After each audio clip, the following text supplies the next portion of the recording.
নমস্কার বন্ধুরা, ঘরোয়া রান্নায় আপনাদের সবাইকে স্বাগত। আজ আমার রেসিপি শীতের সবজি ফুলকপি, গাজর, মটর, বিট। যদিও এগুলো এখন 12 মাস পাওয়া যায়, তবুও শীতের দিনে যেন এর স্বাদ দ্বিগুণ হয়ে যায়।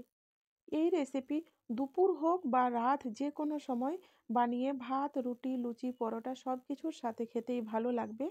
তো চলুন বন্ধুরা, এবার রান্নাটা শুরু করি। দেখুন বন্ধুরা, এই রেসিপি বানানোর জন্য নিয়েছি ফুলকপি, গাজর, বিট আর মটর। প্রথমে আমি কড়াইয়ে সাদা তেল নিয়েছি, আপনারা সর্ষের তেলেও রান্নাটা করতে পারেন। আর গাজরগুলো আমি ভেজে নেব। পরিমাণ মতো গাজরগুলোতে আমি লবণ দিলাম। এখন আমি 60 থেকে 70% মতো এখানেই ভেজে নেব গাজরটাকে। এরকম ঢাকা চাপা দিয়ে দিয়ে আমি ভেজে নিয়েছি। গাজরটা ভাজা হয়ে গেছে, এখন আমি তুলে নিচ্ছি। ওই বেঁচে যাওয়া তেলেই আমি ফুলকপিগুলোকেও ভেজে নেব। পরিমাণ মতো লবণ দিচ্ছি, ওই একইভাবে আমি ভেজে নেব। তো সেই জন্য আমি আর বেশি করে দেখালাম না। ফুলকপি থেকে প্রচণ্ড জল বেরিয়েছে, একটুখানি সময় লেগেছে ভাজতে।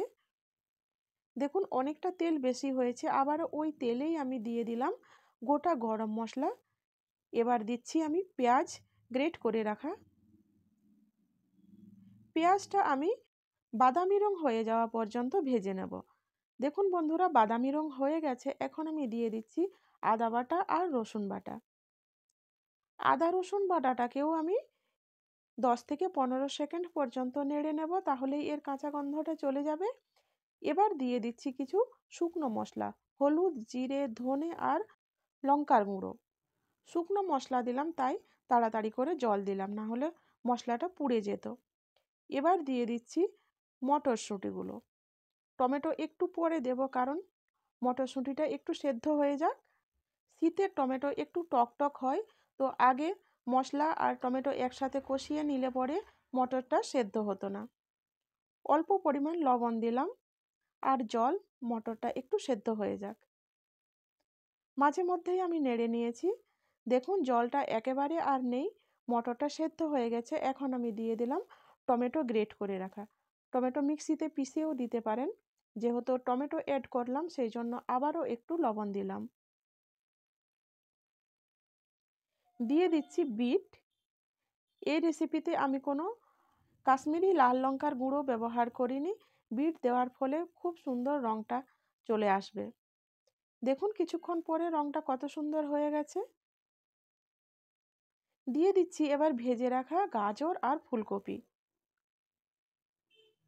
এবার সবজি আর মশলা একসাথে কষিয়ে নেব।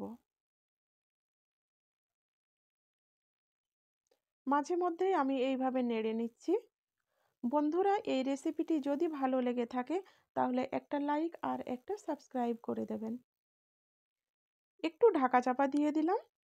কিছুক্ষণ পর ঢাকা খুলে দেখলাম, দেখুন মশলা আর তেল আলাদা হয়ে গেছে। আর দেখুন মটরগুলোও সেদ্ধ হয়ে গেছে। আর ফুলকপি আর গাজর তো আগে থেকেই অনেকটাই সেদ্ধ করা ছিল। সবজিগুলো কষানো হয়ে গেছে, এখন আমি জল দিয়ে দিলাম। আর একটুখানি বেশি জল দিলাম, কারণ রান্নাটা আমি একেবারে শুকনো শুকনো করব না, আবার অনেকটা বেশি ঝোলও করব না। রান্নাটা ফুটে উঠেছে, এবার আমি দিয়ে দিচ্ছি ধনেপাতা কুচোনো, মেথি পাতা কুচোনো আর কাঁচা লঙ্কা। যদি মেথি পাতা ধনে পাতা না থাকে তো নাও দিতে পারেন। শীতের সময় যদি একটু এগুলো দেওয়া যায় তাহলে স্বাদ আরও বেশি ভালো হয়। আমার কাছে ছিল তো আমি দিয়ে দিলাম। বন্ধুরা, রান্নাটা আমার হওয়ার মধ্যেই দেখুন অনেক বেশি জল জল নেই, একেবারে গা মাখা জল রয়েছে। গ্যাস ওভেন বন্ধ করে দিলাম। দেখুন কেমন হয়েছে রান্নাটা, কতটা সুন্দর। অনেক বেশি ঝোলও না, আবার শুকনো শুকনোও না। বাই বন্ধুরা।